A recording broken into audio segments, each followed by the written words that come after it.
Well, speaking of beer, Cyrus, I know that's become my go-to gamer fuel, if you will. Mm-hmm. Let me ask you, when you were a kid, what was your quote-unquote gamer fuel? I always think about Mountain Dew as being the thing that gave you energy. Thing, yeah. It didn't. Like, I had so much sugary cereal by that point that Mountain Dew could do nothing to me. But yeah, if I was going to ride my bicycle the 3 miles to the local video game movie rental place, rent an NES cartridge, throw it in my backpack, haul ass home, usually I would stop by the gas station out there and grab something like a Mountain Dew. It was a special treat for me. Got me hyped up. And, I've seen no significant shrinkage due to the colorants, as far as I'm aware. My go-to is always strawberry Yoo-hoo.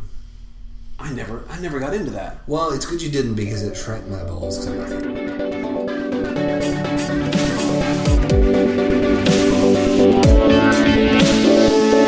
Hey everybody, it's Cyrus. And Zach. And we are the founding members of the Foundry, and you're listening to the FoundryCast, Episode 3. Zach and I are the wily and witty wizards who are steadily crafting, building, sewing, stitching, and soldering our way through the summer, keeping very busy.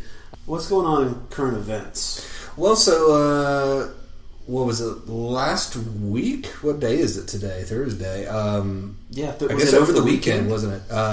Was Comic-Con out in San Diego, which is a big deal every year. Comic-Con has become the premier con across the country in terms of just overall, like, nerdosity.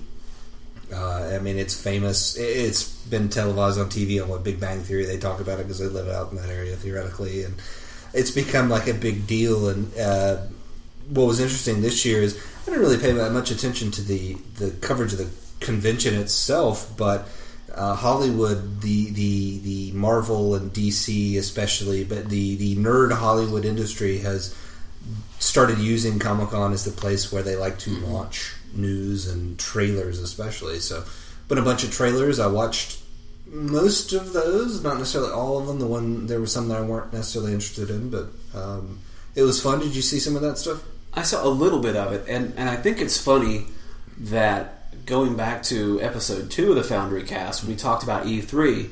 We were saying the relevance of that as convention has waned. Right. And granted, Comic-Con, the media, it's a little different, but what you would go to an event like that to have sort of a clamor for what's coming out, Comic-Con has become that in this medium. Yeah. So this is where you would probably want to debut what you can. Yeah. And so I do know that there were several movies and TV shows and books that slap stuff together as quickly as they can to have something to present.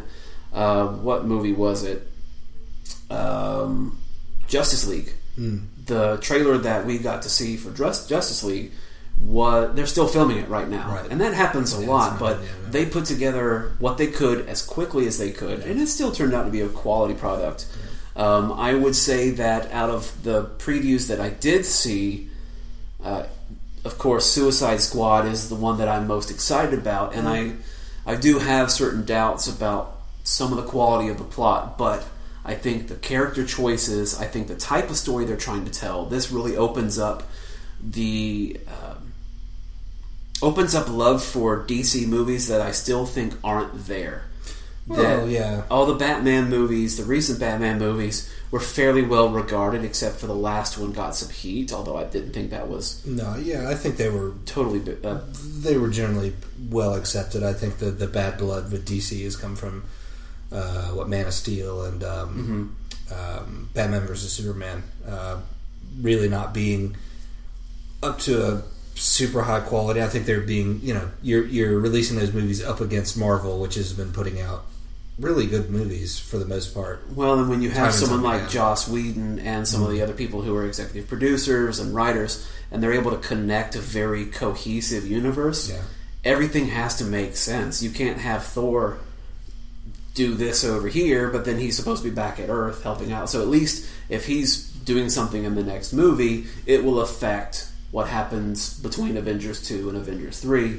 And I would say that they're going a long way to bring the fans back by giving the characters that they do love, even some of the side characters. So in the Justice League preview, you get to see Aquaman.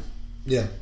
Wow, that's the lamest character almost of all time, but you've got freaking Khal Drogo, Jason Momoa, who looks like an absolute beast, who looks so intimidating in this character, but I believe it's him. And even Ben Affleck, I'm buying it. Yeah, I'm not drinking the Kool-Aid. I agree with that. When they first announced Ben Affleck in that role, I was like, because I really don't think he's a particularly good actor at all. And but he is a pretty good Batman. He's a very good Bruce Wayne too. Yeah, a good Bruce Wayne too. Yeah. So they're pulling off, and they showed the Flash, and I enjoy the show. So I'm already almost biased against the kid who's stepping into the role, and he's fantastic.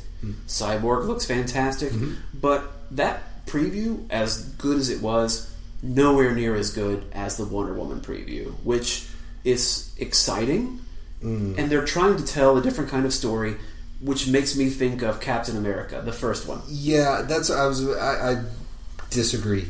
Yeah? The of the DC trailers that came out, because we had Wonder Woman, we had Suicide Squad, and we had Justice League. Justice League looks like it could be fun.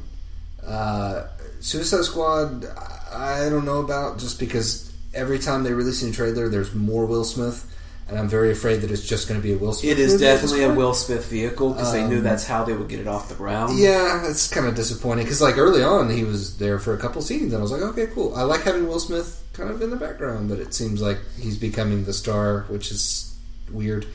But it still might be okay. The Wonder Woman trailer actually looks terrible.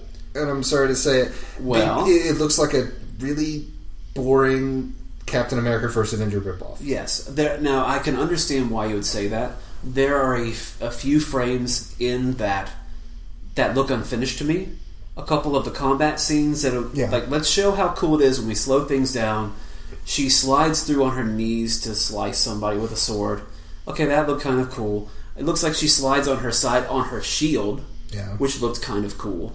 But anything I saw with her lariat, her lasso of truth, looks incredibly Adobe Photoshop. Yeah. Oh, I'm not really even worried about the effects at all. In the that plot, regard. you mean? Well, it's just, I think I'm reaching the point now where it's like, I need more than just seeing the next superhero doing cool, badass stuff. Yeah, great. I want to see Wonder Woman do cool stuff. That's fine, but that's not enough to get me to care about a movie now. Yeah, because I've seen now so many different superheroes. Oh, this is the Iron Man movie. Look at Iron Man doing neat, fun stuff. Oh, look at Thor being Thor.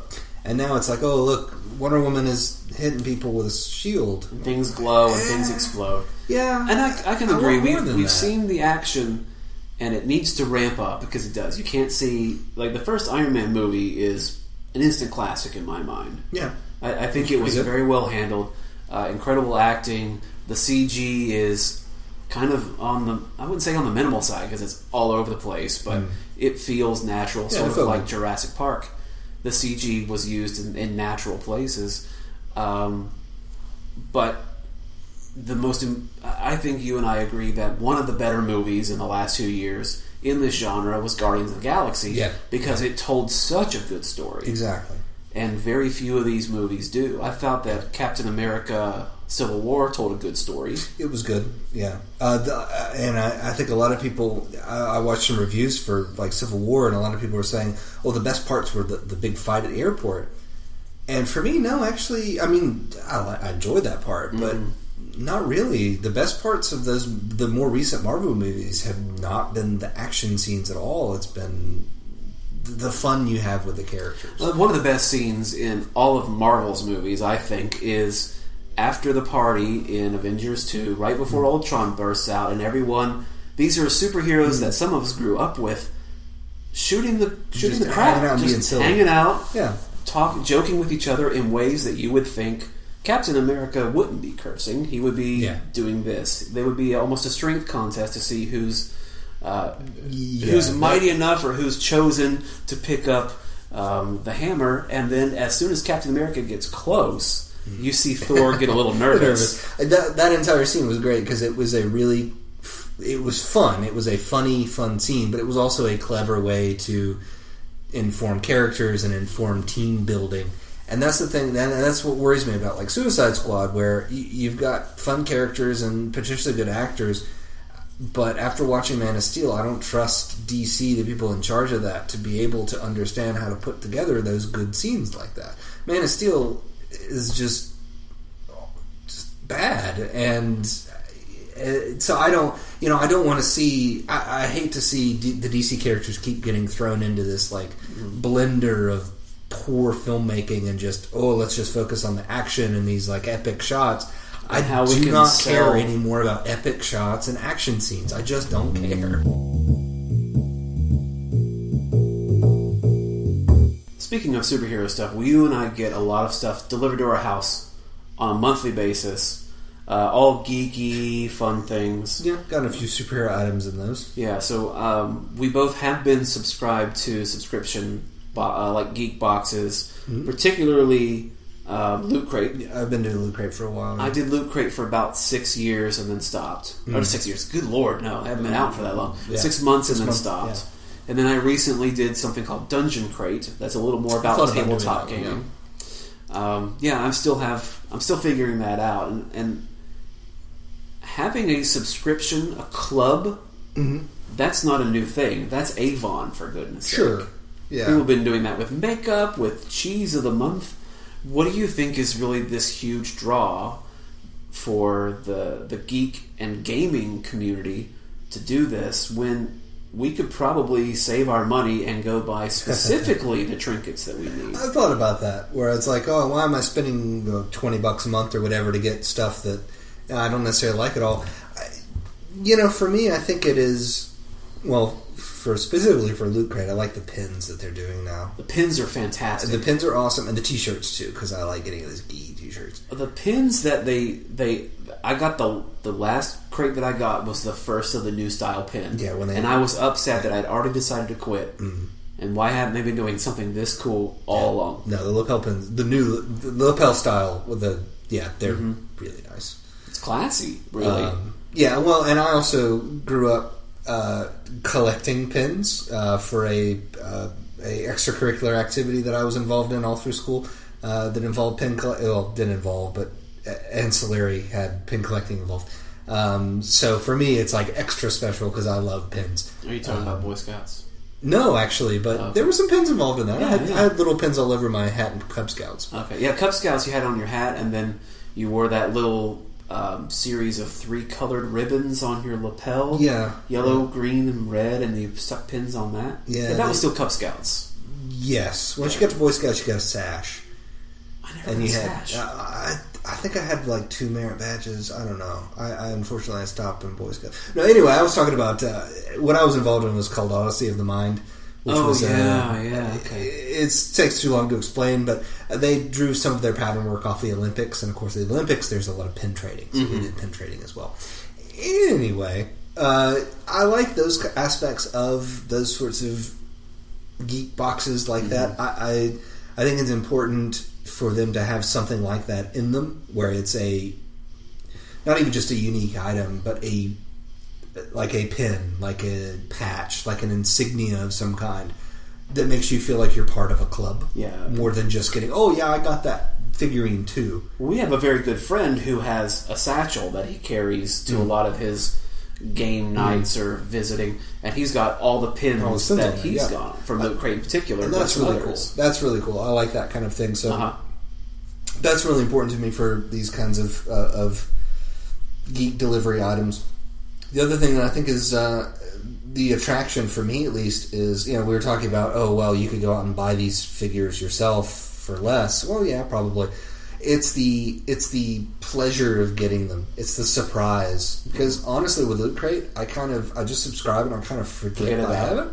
And then once a month, just all of a sudden that black box shows. And I run home and we open it together. What's in here? What's in this? What's this month's theme? I don't even know. Let's check it out. That's a lot of fun, and it's like a little miniature Christmas once a month. It is great to have this reward that comes, because you may have had a hard day. Yeah. You don't think about it. It's on your doorstep. And I love that, because it's almost anxiety. Because I would occasionally, my wife would take a picture of it and then text me that at work. And I'm like, now you've ruined the rest of my day, because I just want to run home and see what it is. But every time I open it, I'm afraid that I'll be let down, to tell you the truth. Because the first couple times, like, I think the first box that I got was the adventure box that had some of the most fun. Cool stuff. Some of it was useless, but fun. It was so fun. And then I felt like everything could be used somehow, even if I don't have a way to do it. Right.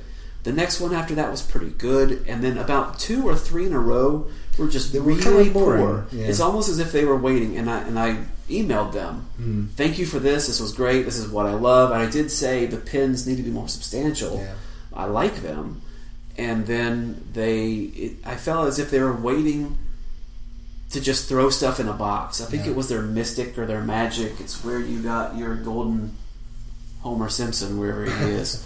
That one, I felt like they just threw stuff in a box. Yeah. And it didn't have a true theme. Agreed, yeah. And then as soon as I get out, badass box. I like the idea of it, and they do makeup box subscriptions, but for geeks. Would you say that this is something that people should do or should look into or should try? Yeah, I mean, hey, if you've got the disposable income for, $15, $20 a month, I mean, if you don't have that money, absolutely not. But, you know, once in a while, you've got enough money laying around and you send off. And like I said, it's like having a little Christmas or birthday surprise that month. It's a lot of fun. I think it's worth doing. I would say either go with one of the big companies like Loot Crate, and again, we're talking a lot about Loot Crate. We're not sponsored by them or anything. No, it's just they're kind of we could be. Well, yeah, sure, if they want to. We would be happy to be. It's just that they're the big kid on the block, Yeah.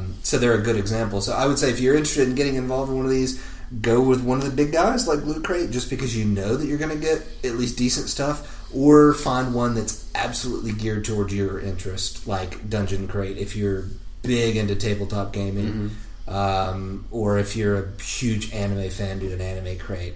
That way, that is the one problem with something like Loot Crate, is that it is so expansive that there's a lot of stuff in each crate, and there might be some items from some series that I remember there was they did a little die-cast car of the car from Supernatural, and it was a really cool item, and I couldn't care less because I've never seen that shot. I didn't know what it is. But if you're a fan of Supernatural, it's like, oh, that's so cool, I love this car. Yeah. So that's the thing with Loot Crate, or one of the big guys, is that you have to understand that, usually 1 or 2 of those items you're going to get each month you're probably not going to care about. But I will say, it's helped out with birthdays and Christmas presents for me. Absolutely. I can put those away and, I know this person in my life loves Supernatural. Well, hey, they're going to get that car. I have become the coolest uncle. Absolutely. By this little Batman figurine. I think it's neat, but I don't have room on my nerd shrine. Yeah. Give it to my nephew. He was blown away. He thought it was really cool. Posters. Yeah. I can re-gift that in a heartbeat, and people were like, wow, thank you. And you're welcome. Alright, so Cyrus, we need to talk about the Snorlax in the room. We do. It's sitting there. It's huge. It won't budge. Everybody knows what it is. Pokemon Go is massive right now. Pokemon Go. I was resistant. Yeah? I was defiant. Okay. I thought it would be a funny joke to make fun of it on the Facebook. On the internet? But there was curiosity. Uh-huh. Could I catch them all? Uh-huh. I know you've played it. I am not the very best. Like everyone never was. Right. But I'm trying. Mm-hmm. Trying my best. What's your cause? I am Team Mystic, sir. Team Mystic. Yeah. I'm Team... Is it Valor or Velour? Velour, Team Velour. Team Velour? I thought... So you're the dirty red team, is that what it is? I guess so. Dirty red. I don't know. Is it because I'm such a Gryffindor I can't get away from red? Better dead than red. Oh, you're blue because you're Ravenclaw. Exactly. You're Ravenpuff. Yeah, actually, it's interesting to see how those kind of did actually fall that way, where the red team are brave and outgoing, like Hufflepuff, or like, whatchamacallits? Yeah, I like Gryffindors. Thank you. Well, I think it has to do with the color. The blue red ones is are the aggressive. smart people, and yellow Blue is are tranquil. the Yellow weirdos who live fun. in the basement. Yeah, that's normal. Basement dwelling weirdos. I don't even know what a Team Instinct. Yeah. Team Instinct is what. Well, I was reading it at first. I thought Team Instinct sounds cool. I don't look good in yellow. Yeah, but I look okay in red. Now, my favorite color is blue, and I almost went Mystic, but there were a couple people in my Facebook feed who were Mystic who were kind of nudges. Yeah. And then the more aggressive people were Valor. I was like, I'm going to join Team Valor and mess with the Mystics. That were my friends. Uh-huh. I have no idea. Like, I thought maybe there was a difference. Maybe I would get attack power bonuses. Right. Yeah. If it mattered, that would be cool. Well, maybe they might add that later on, but maybe. Yeah, Can you change? I think I saw that somehow you can, but it's really complicated and like dangerous to your account or something. I don't know. So basically, no. They have to add it in some point where you go, I want to be on Team Mystic with my friends. Yeah, they'll make you pay for it, I'm sure. Yeah, like a No, $1.99. I almost went Team Valor because I like the red, but I decided to go blue for, I don't honestly remember the reason. I don't think it really mattered. It was interesting when the game released because I remembered hearing about it, months ago when they were developing it. It was in beta testing, and I was like, "Oh, this is going to be fun." AR with your phone, but it's Pokemon. It's going to be awesome. And then I kind of forgot about it. And then the night it released, I just happened to see it right as it released, and I'm like, "Oh, cool!" And I downloaded it, and then didn't really play it for a couple days, and then everyone on the planet was talking about it. Would you say it's fun? Yeah. I don't think I'm not having any fun. I don't play it extensively. Now, I can see how it could be fun, but I'm not having any fun with it. It's, it's interesting. The way I use it is more of a, hey, I'm doing something I don't want to be doing, so let's fire it up kind of thing. Oh, okay.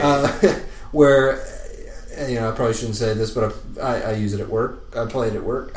Sometimes at my job, I do have to walk to the other end of what we call the campus, which is maybe a half mile. It's a big building. It's a big place, and when I have to go down there, I'll switch it on, and as I walk, because there's nobody to talk to, nothing else to do, I'll catch a couple Pokemon on my way, and I'll get my steps in. And it scratches that retro feeling of, oh yeah, I remember that Pokemon. I think if they had not gone with the original 151 to start with, I probably wouldn't have been nearly as interested. I 100% agree. If I was like upon playing it for the first time, finding Blupafarps and Skibbledoobers, all the new ones, I'd be like, oh, that don't even look like Pokemon. The one that looks like an NES cartridge or something. And it's like, what? That's no. I probably wouldn't be interested at all. But because it's the original that I grew up with, I did find some excitement when I leveled up my Eevee to, was it Voltron? Yeah, the electric type. Yeah, I feel really bad. I can't remember. And then I found my first Bulbasaur. I'm like, oh, cool. This is one of the original three, which I expected to be on the rarer side. Hard to find. And then when I took a trip to DC and there were a million Pidgeys and Ratttas and Zubats, just kind of confirmed the vermin level in the nation's capital. Well, to be fair, those are pretty much everywhere. Yeah, they're everywhere. It's like, why don't you just give me less Pokemon and not so many? It's like when you buy booster packs for whatever your favorite combat card game is, and you just keep getting all these common cards, and I don't need them. Why would you give me less cards with better quality? Well, because you've got to catch them all. I have them all. You get one booster pack and you got 8 Ratttas. Now, I think it's a really fun game, and some interesting things that I learned recently are how it has affected Nintendo. That Nintendo company, in a nice way. Not yet. Yeah, here's the thing. They've actually seen they haven't bounced back in the previous quarter like they thought they would, and part of that does have to do with the yen. The value of the yen is going up, so it's affecting some companies in a negative way. Right. And also Nintendo is scaling back the Wii U in preparation for the NX. The NX that comes out in, I think, September of 2017? Supposedly, yeah. March of 2017. Sometimes next year, yeah. Not too far away. but that Nintendo is finally realizing that they should move forward in the mobile game market. Yeah, people have been clamoring for them to do that for years and years. Why can't I play Mega Man or a version of Mega Man on my phone? Mario 3 on your phone would just be... Now, granted, the lightning fast controls wouldn't be there, but you could still try it and have fun with it. Right. So much of a Nintendo catalog that people would pay $1.99, even $5.99 to play, that they don't want to play on their Wii or the Wii U because they're not playing it anymore. Mm-hmm. But then again, Pokemon Go has not been attributed to this quarter yet, so it'll be at the end. Yeah. So basically going into the next quarter. I think the last number I heard was that it was going to grow Nintendo by $8 or $9 billion or something. It'll be huge. Like that. They're also waiting on the Pokemon Go Plus. I think their accessory to go. Maybe they delayed it a little bit, but it's supposed to come out in September, and it's going to be $35 for a wearable. Now I'm wearing a Fitbit that has. Steps and distance and heart rate. It's not 100% accurate, but it's also a watch, and it looks like a watch, and I can wear it at any business. Right. The Pokemon Go Plus doesn't have a clock on it, which I think would be cool. Right. You could at least wear it like a normal watch or something, yeah. But it looks like the Pokemon Go symbol. It clips onto your belt, I think, is the idea. Yeah. So, which, agreed, it doesn't have the same...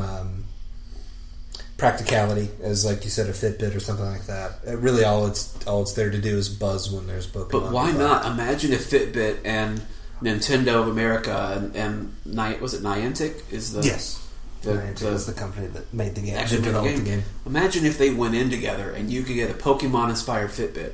That would be cool, and I am sure that is probably something that's going to come down. Things like I wouldn't be surprised, honestly, if they made a deal with. Samsung or Apple Watch, even someone to make a Pokemon Go phone. That's phone designed specifically around the game, that kind of thing. Well, they already have a Pokédex style phone protector, phone case, which looks actually really cool. I wouldn't want to have something that bulky, but right. And I do like the idea that I could go out downtown in this city. And Facebook could go, hey, we're going to go. I've got some lures. Let's go get us some Pokemans. And I think that social aspect is, it's theoretically an MMO, and it's not traditional in terms of World of Warcraft or something. But because it makes you go out into the real world, it makes you meet other people for real, and that's the neat aspect of MMOs. And I think that's an interesting effect that it's having, and be curious to see. Going forward, especially as you continue to see augmented reality and more virtual reality stuff introduced, how much more of that's going to happen to where MMOs go from being keyboard warriors sitting 1,000 miles from you to you meet up physically with the person you're playing with. So there's the obvious, or at least not obvious, but there's the interesting social interactions. Yep. That there are people who are very much social shut-ins that are doing this, and they're getting outside and they're talking to people, and they're grouping up and they're collaborating like they never have before.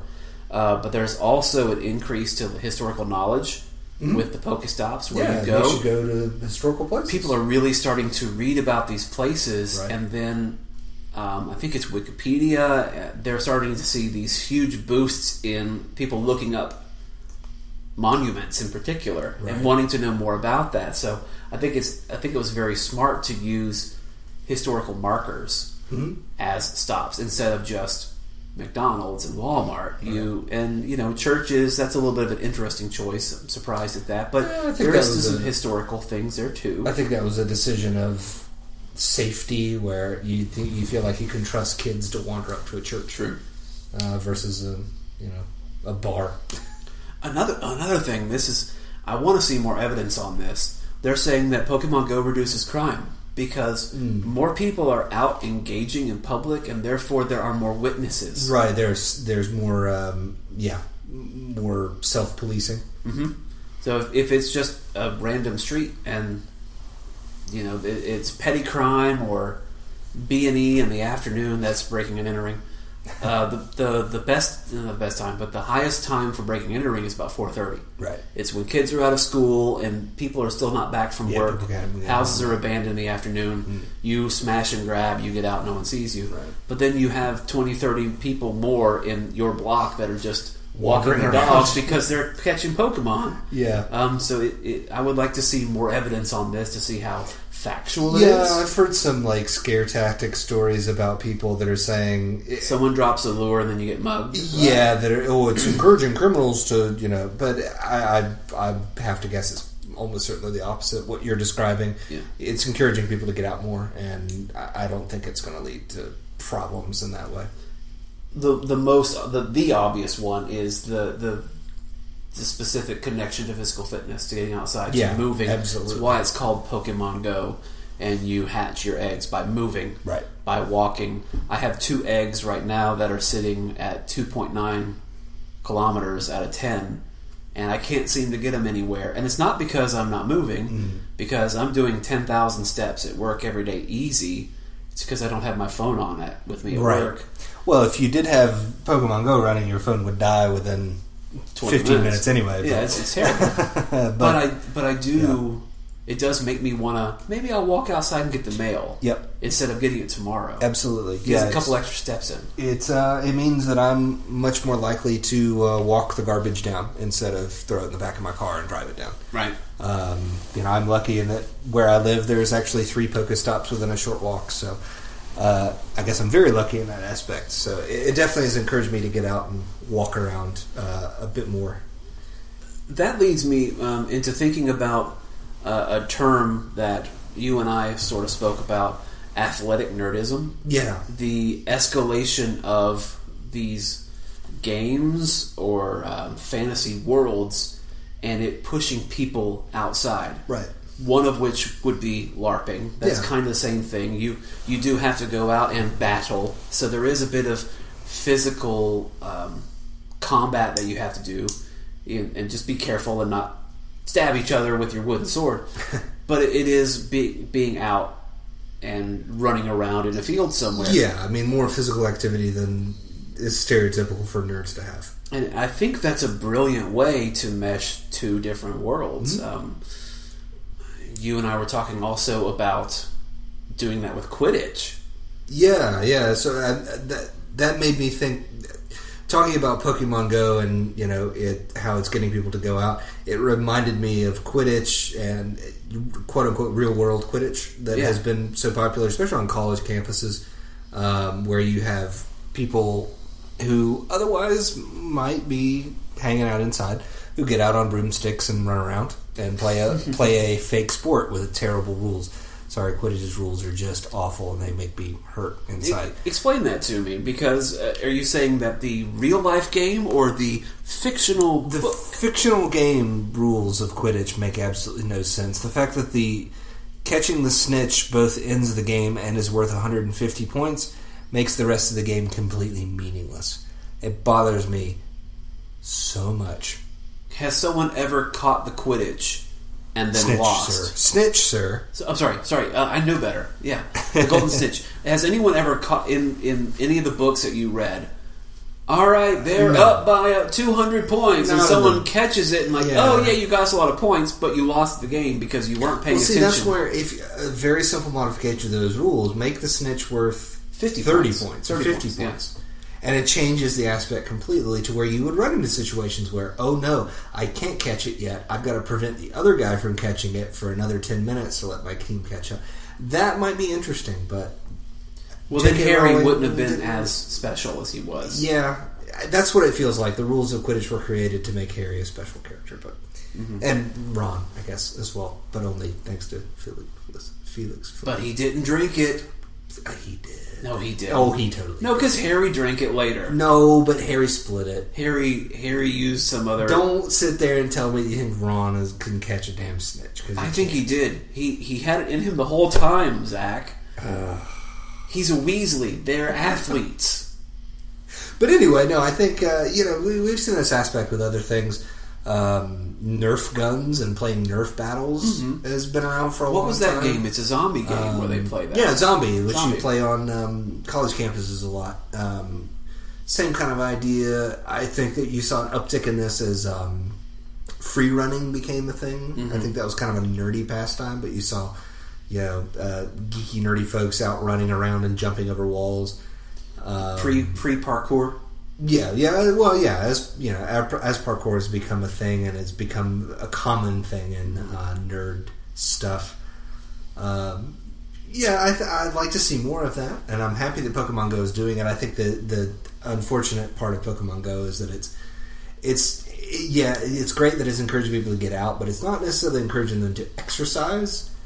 It's encouraging them to walk, which walking is better for than some of these not people. walking. That is crucial. Sure, but maybe hopefully they can make a thing going forward for Pokemon Go to where if you get your heart rate up to a certain level for a certain amount of time, you hatch eggs faster or something. That'd be nice. I like that idea. Yeah, finally getting back to connecting the technology better to the outcome. Yeah.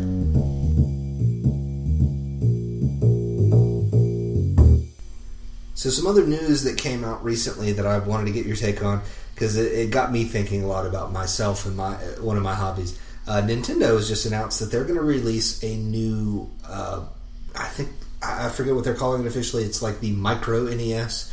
It's a lot like what our Atari did with, they sell the controller and it's got built into it Pac-Man and Mrs. Pac-Man and a couple games. Yeah, this is not necessarily a new thing. I guess you call it a multi-cart system. These have been around for a while. Most of them have been like cheap knockoffs that you buy that are unlicensed and theoretically illegal. Nintendo's doing it themselves, though. They're actually making this. It looks like a tiny NES. I did see an article about it. Got HDMI output. I think it's got 30 games on it. $60. Really good idea. And then Sega turned around, I think less than a week later, and announced they're doing one for the Genesis. That's going to have a bunch of Genesis games on it. Sounds amazing. It's awesome. It's really cool. It's really exciting. It's going to get a bunch of people into retro gaming that weren't already. That's awesome. And this will be the first Sega system in how many years? Quite a while, yeah. Since not the Genesis. There were a few things after that. Since the Dreamcast. Since the Dreamcast was their final system before they decided it wasn't working. But yeah, no, it got me thinking because I am a retro gamer and I try to be, when money allows, a retro game collector. Mm-hmm.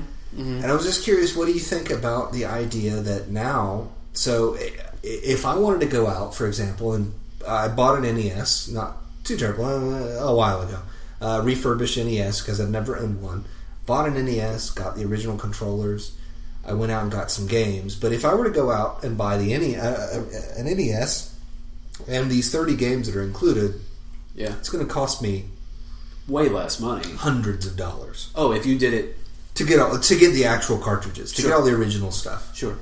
So it's interesting to me the question of, so this new retro, should I just go buy this new retro card? What's the point of buying old NES games at this point? Is it the chance to play those games, or is it just a chance to collect and own those relics? Collecting is so huge, and that's the market that a lot of other companies, I'm not going to name names, GameStop, that are trying to eradicate because it doesn't make them any money. They've gotten back into it. They're trying to because they're they know there are online sales of those now, but they're terrible. But because as much as they try to destroy it, they know it won't go away. They absolutely did, yeah. Collecting is for individuals. It's not the big market, and I could see why. Space is super limited. Yeah. We just think about Japanese culture and how they have limited space in their homes, so everything has to be portable, it has to be collapsible, it has to be multi-purpose.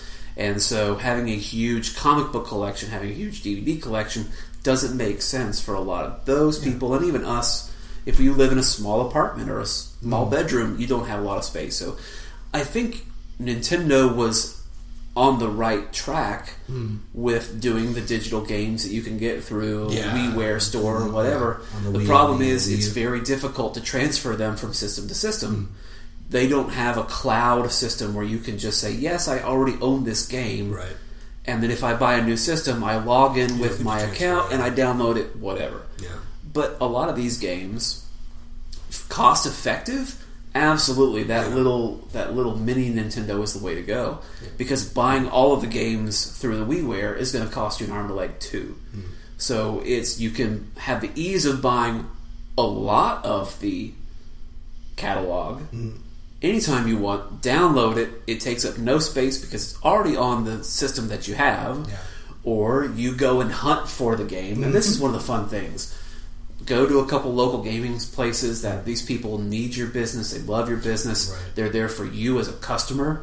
If the game doesn't work, you bring it back. They clean it. They try to fix it. They give you a refund. They don't give you crap like you would get at those bigger game stores. And I'm not going to call out any names, GameStop. So you have those problems, but you have the amazing solutions of hunting, gathering, and then when you look at your collection, you can almost say, I remember getting that. Yeah, I have some games that are still in a box, and you have a story behind it too. Yeah, so I think that's interesting. That's, like I said, that's kind of, it's made me question myself and why I buy older games. Is if it is just purely about, I want to sit. It used to be, okay, I could play those games on my computer through various not so legal means. Emulators has existed, ROMs exist. Sure. They're not hard to get.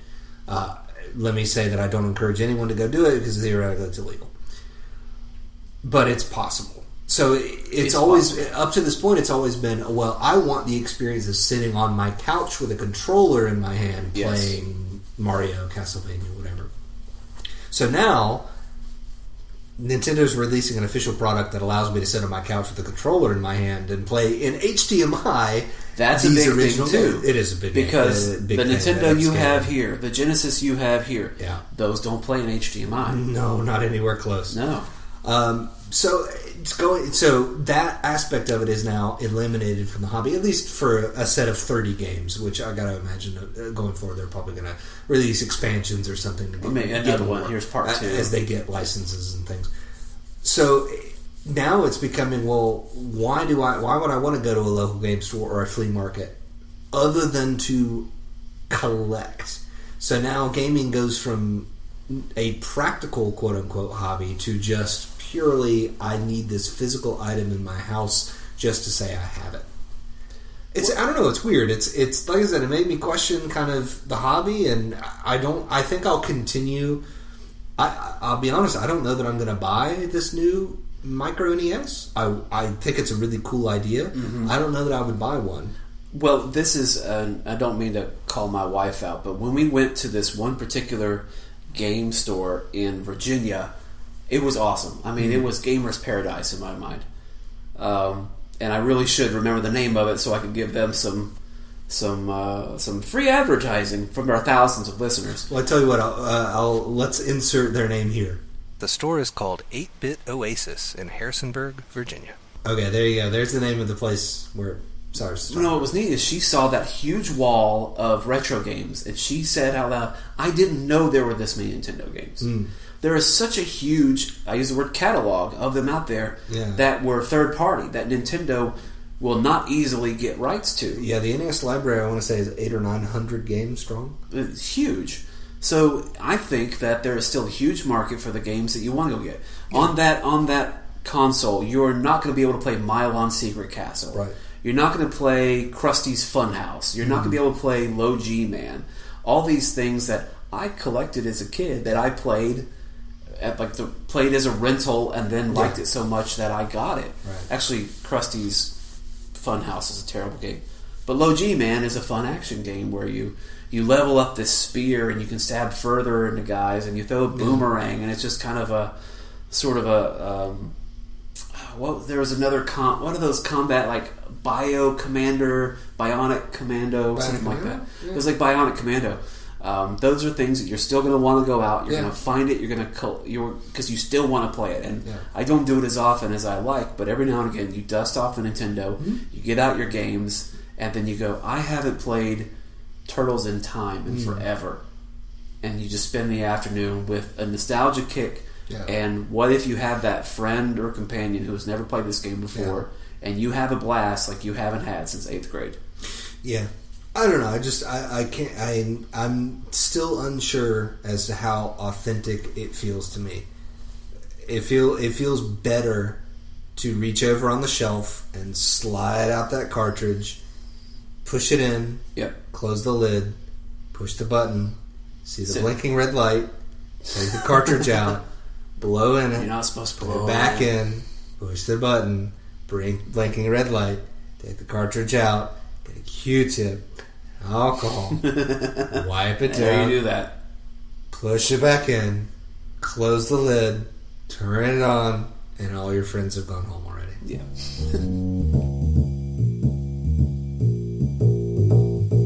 Well, I did, speaking of how games go, you and I have talked about running games in different ways. Yeah. Particularly if we're going to play a tabletop game or play online. But one of the biggest detractors to doing that, especially if we're going to do it in a recorded medium, whether it be audio or video, is the fact that some of the rules take really, really an absurd amount of time to execute, when a lot of the best part of role-playing games is the conversations, is the game master, dungeon master, setting the scene, describing things, and the characters interacting with each other and saying, I want to do this, and then you're told whether or not you're successful or how you're successful. Yeah. And challenges are placed in front of you. And the thing that we've tried to overcome and haven't yet found a very successful way is, how do we get beyond the role of role-playing, the dice rolling part? Yeah. And that leads to the question, how important rules are in role-playing games. Yeah, I don't know. We've definitely played a lot of different games, and we've played some games that are very rules-heavy and some that aren't. And my favorite game right now is a little more rules heavy. I think it's very balanced. I think it's elegant, but it definitely isn't simple. You're talking about Pathfinder. Yeah. Pathfinder is a game that I think that we play the most, and I think it does strike a really nice balance. Well, particularly for anything you want to do, you can do. There are just drawbacks depending on how crazy it is, how severe it is. There are other systems that are very limiting and that say you just can't do that. Yeah. You can't even try it. It's not available to you in any way. If in Pathfinder you want to try to read a magic book, you can do that, no problem. Right. But in advanced D&D, if you are a certain class that forbids it, you just can't do it. Yeah. And I didn't think that was very fair. But we've played other games that seem to have simplified rules. Yeah, if you look at... we've played Star Wars of the old Westwood D6 system that I think is a little looser, but it's still rules heavy. We've played White Wolf games that are very much, in terms of like rolling and mathematical rules, light. Very light. I don't know. I think it comes down to group and GM more than anything else. If you have the right group and the right GM, you can play a game with no written rules. Because if you have a group of people that are all committed to that game, and you have it, and they're have the understanding that if the GM says no, then great. I think where rules come in is when you have a group that doesn't necessarily fall in that category. If you have anyone in your party who is, if the GM says no, you fail, they're going to say, whoa, why did I fail? Then okay, now all of a sudden you need rules and mathematics. Or if you have a group where someone in that group is going to say, oh, well, my guy jumps on top of the table, spins around, ninja kicks everybody in the face, flips 4 times, and then pulls a shotgun out and blows up. No, you don't do that because you can't. We need rules in place to... So I think if you have a mature group of players who trust a GM to help to be part of telling a great story, I think you can get away with not having any rules at all, or very light rules. Well, we've played... I've been involved, and I think you've probably done it as well. We talked about it before. Doing role play in, say, a forum, where people just write what they do, and the person who's in charge writes whatever happens. Right. And that's very similar, although it takes forever to do because not everybody's on the same timetable about replying. Yeah. And I think that can be a lot of fun, but it's not a game. There's no there's no immediacy, and I don't think the feeling of adventure is quite there. So it's almost as if you're writing a collaborative story. That's a lot more on the written story side of things, fanfic kind of thing. Exactly. Yeah, it's very much fan fiction, but there's something about fate. There's something about the roll of the dice, the unlucky roll. If there were no rules and we were running a game right now and we got 4 other people to play, and I give you this world, at what point do I say you fall on your sword and stab yourself? Right. You just got hurt. Why would I decide to do that? Right. I feel that there has to be some rules, some limited rolling of some kind, or some predetermined success and failure rate. That going in, I know that whatever you do first is going to be successful, second is going to be successful, third is going to be not successful, fourth is a failure. I don't tell you what this is going in, but again, that's still a rule set of some kind. That's still information pre-planned. I don't know if you can go completely independent. Everyone says what they'd like to do. The game master runs the world without the accidents happening. Because we've played games where someone has done something really stupid. They've almost fallen to their death because they couldn't climb a ladder. And that was just the roll of the dice. It was fate. But then we saw where the smallest of people took down one of the largest of creatures because they happened to roll just enough at the right time. And it may not have been as epic of a fight if we didn't have that roll of fate. Yeah, I agree. I think when I say you have to trust a GM, if you were to say no rules, GM fiat in everything, you would have to absolutely trust the GM to make the right decision in every situation to make the story better. And going back to your examples, I don't think most GMs, as a character were climbing the ladder, would be like, "Oh, you fall down the ladder." Yes, they would not think of that because that's stupid. Of course, the character can climb a ladder. Introducing rolling adds that little bit of randomness to where you rolled a 1. Yeah, I know you were tying your shoes, but you rolled a 1, so you're now completely bound to your own shoes, and you need someone's help to get out. Yeah, something silly like that, and that can introduce a lot of fun. But I think if you wanted to go no rules, like I said, as long as you had a GM who absolutely had the best interests of the game at heart, and who was absolutely on top of things and was creative on their feet, I think it could work. I don't know that it's the best way of playing, but I think it could work. And I'm still pursuing finding another system that is still elegant but very, very simple. Yeah. I think we may have to homebrew it if we're going to go forward and do that, because I know when you're in it, in the moment, it's fun. It's fun to see what's happening, and even rolling the dice, because it's like you're gambling. You're like, okay, come on, big 20, and you roll that polyhedral, and you don't get what you're looking for.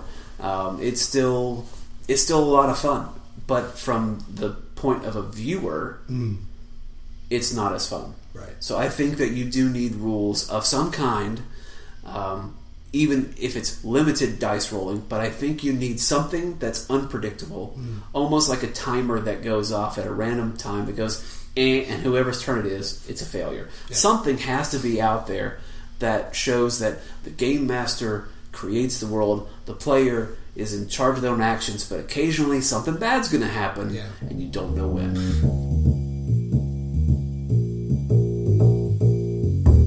Well, let's wrap things up by talking a little bit about some of our current projects, where we are. I know we are still barreling into Dragon Con for you. Yeah, that's pretty much everything for me at the moment. All available free time. I've seen some of your work, and it's awesome. I can tell you're still fiddling and soldering and getting some final pieces together. But you're going to have a lot of your handhelds ready in no time. Yeah, I will have videos up. Basically, the remaining videos of my Let's Build Lightsaber series up soon. If not by the time this podcast is posted. Basically, I'm done. I'm at the point of painting and decorating. So I'm happy to say that project is coming along well. Other costume projects for Dragon Con are also progressing, but... still a ton of work left to do in a very short amount of time. The happy news is, here in the next few days, I will be finishing up with school, and I'll have basically almost 2 full weeks free, almost completely. Yeah. And I'm going to put my head down and my shoulder to the stone and really push to get as much done as I can. Yeah, I've been just completely overwhelmed with work and even got to take a vacation. I come back from vacation, you'd think I'd be relaxed. Like, no, it's back into work, full throttle. But by the time this FoundryCast airs, I should have the third in my building of the Fortress series, and I do have a 3-part series of smaller, faster crafts. I didn't expect that build to be as long as it was, but you have a lot to say when you have a piece that's that big. Absolutely. So I want to finish that one up, and then I have 3 more that I'll probably film all in one day, edit them up, and then post them spread out, just because I don't want to inundate people. And I think this should be a little more on the entertaining side. That's what I'm going for. I love the information, but I realize it was a little on the dry side, and I don't come off, I don't think, as naturally charismatic as you do, so I have to remember. That's my opinion. Okay. But I want to show more of the fun stuff that I'm doing and why it's fun. Instead of, here's how to build this, you cut this. And that's interesting, and I like it, but I think for my limited audience, doing something else, I have some other video projects that I want to write up that we can start to work on once Dragon Con has completed. Yeah. I already hinted to you one of the ideas tonight, but we'll just save it for another time. And I'm enjoying putting up my blogs through the Foundry website. I'd like to tell more stories, so I've begun writing what I call story time, and then every one will be a little different. I've got about 5 stories I'd like to tell, and they're a little lengthy. Yeah. So instead of recording myself, which I may do a version of that later, almost like the introduction that you got to see for one of our Pathfinder games, but add some photographs to the story as I tell it. But again, it's still kind of a long story, so maybe putting in a blog, people can read it as fast as they can, or as slow as they'd like to. But every now and again, any of us who've played a role-playing game have had a really interesting anecdote or a funny story, or maybe just something that was memorable. And I like to be able to share my stories, and hopefully that might inspire other people to share their stories with us.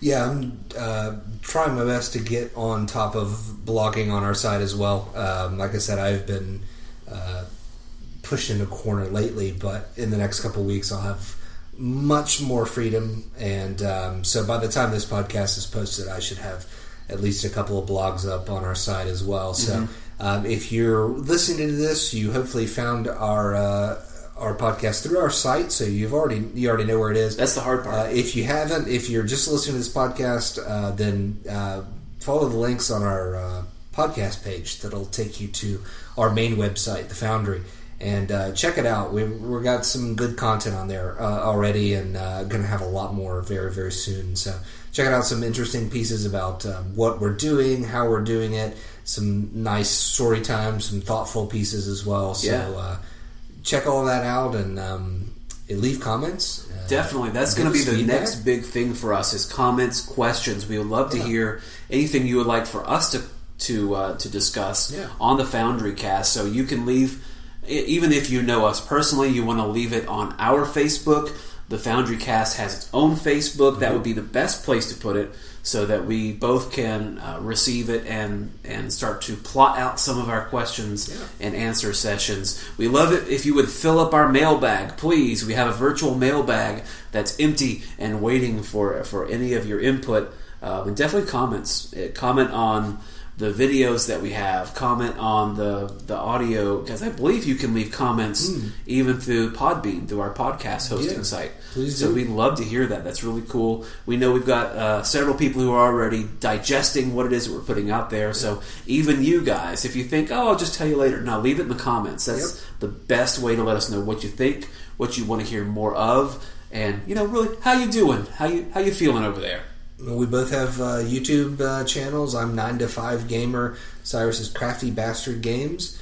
Yes, so Crafty Bastard. Check us out on YouTube. Like and subscribe, or subscribe to our channel. Like our videos. Leave comments there too. Right now is the best time. We already have stuff populated on the website, things that you can get into. learn a little more about us and our style of things, because here is the truth. Once we get through August and September, there's going to be a deluge of things that not only we're producing, but maybe some of our friends and associates. We have some really cool stuff coming very, very soon. Yeah. So there will be so much content coming your way.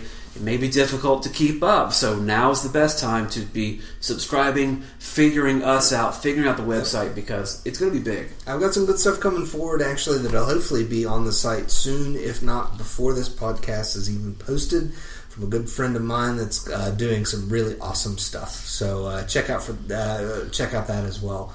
Look out for it if it's not already up on the site. Yeah, so some big shout-outs there, but please stick with us. Tune into us next time. For now, I'm Cyrus. And I'm Zach. And we'll see you next time on the FoundryCast. Thanks for listening, guys. Take care.